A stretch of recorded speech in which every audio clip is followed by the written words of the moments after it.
उगवणाऱ्या सूर्याचे आणि पळणाऱ्या घोड्याचे चित्र भिंतीवर लावून प्रगती होत नसते. प्रगती करण्यासाठी सूर्योदयाच्या आधी उठून घोड्याच्या वेगाने कष्टाची दौड करावी लागते.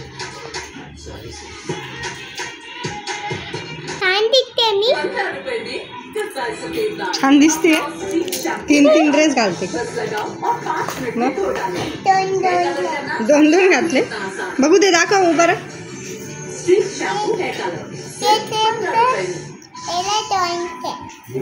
आवडलं तुला?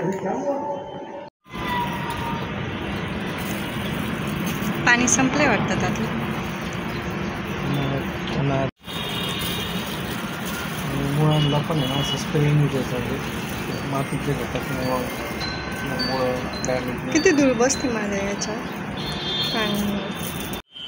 एवढं ऊन पडतंय आणि त्या उन्हामुळे झाडांचे असे पाणी एकदम सुकल्यासारखे होऊन जातं आणि धूळ पण एवढी येते. वारा सुटलेला आहे त्याच्यामुळे ते धुळीचा एवढा थर त्या पानांवरती, जसा लादीवर थर दिसतो तसंच त्या पानांवरती पण असं तुम्ही हात जरी फिरवला ना तर त्याच्यावर धुळीचा एकदम असा थर जमा होतो. तर तो आज स्वच्छ पाणीच घेतलं आणि डायरेक्ट स्प्रेने ते पाणी स्वच्छ धुवून काढले, म्हणजे त्या झाडांनाही थोडासा गारवा निर्माण होईल. आणि रोज पाणी घातलं तरी ते पाणी माती त्या कुंडीतली सुकल्यासारखीच असते.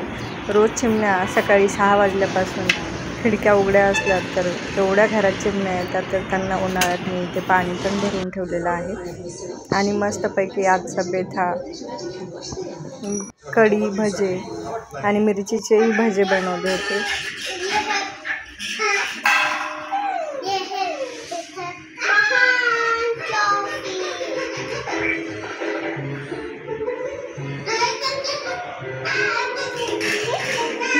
भजे आवडले तुला? छान होते.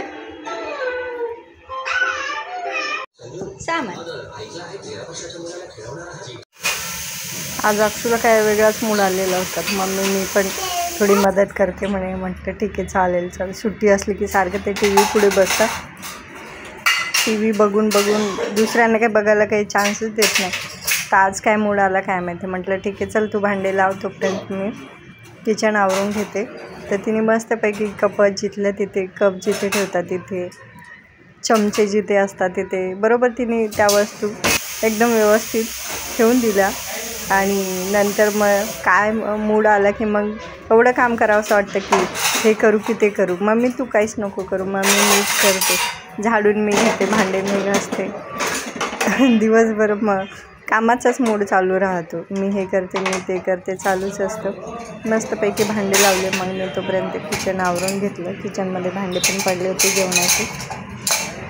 आणि थोडंसं मग नंतर किचनच्या टॉयलेटवरती एवढी धूळ येते कारण खिडकी उघडी आणि साईडला बिल्डिंग नाही आहे, रस्त्यांचं काम चालू आहे, त्यामुळे एवढी धूळ येते.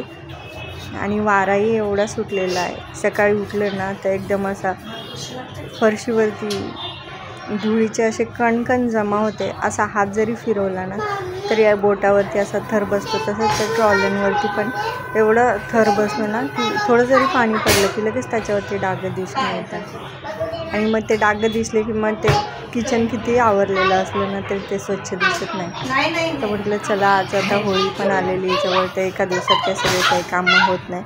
थोडी साफसफाई करायला सुरुवात केलेली. तर म्हटलं पहिली सुरुवात ही किचनपासूनच करावी. परत दुसऱ्या दिवशी ते जशास तसंच होणार आहे. पण म्हटलं चला, किचन आवरले की जरा स्वच्छ वाटतं आणि जेवण बनवायलाही फ्रेश वाटतं. किचन स्वच्छ टापटीप असेल तर. सण आला म्हटलं की घरात कामांची पण लगबग चालू असते आणि एक वेगळा उत्साह असतो. काम करण्यालाही एनर्जी येते. मग ते घरातलं कोणतंही काम असो किंवा बाहेरून एखादी गोष्ट जाऊन आणायची असणार तर ती उत्सुकतेने माणूस ती गोष्ट करते. कारण सण यायचं तर सणांच्या दिवशी काही कमी पडायला नको किंवा इथे खराब दिसायला नको. जेवढा आवरता येईल तेवढा आपण आवरण्याचा प्रयत्न करतो. आणि सण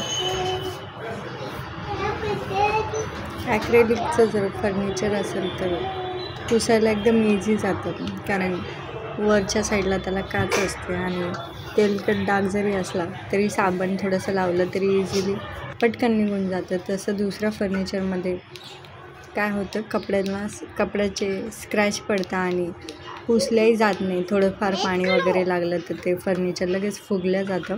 पण ॲक्रेलिकचं तसं नाही. त्या ट्रॉल्या बाहेर काढून बाहेरची साईडही पाण्याने एकदम स्वच्छ धुता येते. साबण लावूनही तुम्ही धुवू शकता आणि पटापट निघून जातं. ते थोडंसं उन्हात ठेवलं की लगेच सुकून जातं. एकदम इझिली आणि पटापट क्लीन होणारा ॲक्रेलिकचं फर्निचर खूप चांगलं, वापरायलाही चांगलं आणि साफसफाई करायलाही चांगलं दिसतंही व्यवस्थित. म्हणजे फिनिशिंग खूप छान वाटते त्याची.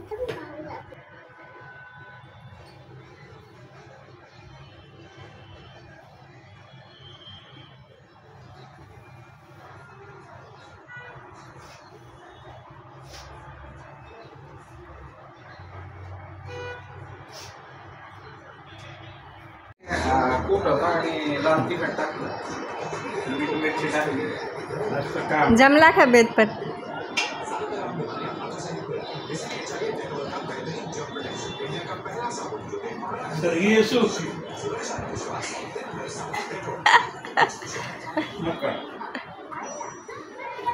बाजरीची भाकर छानच लागते पण बाबा.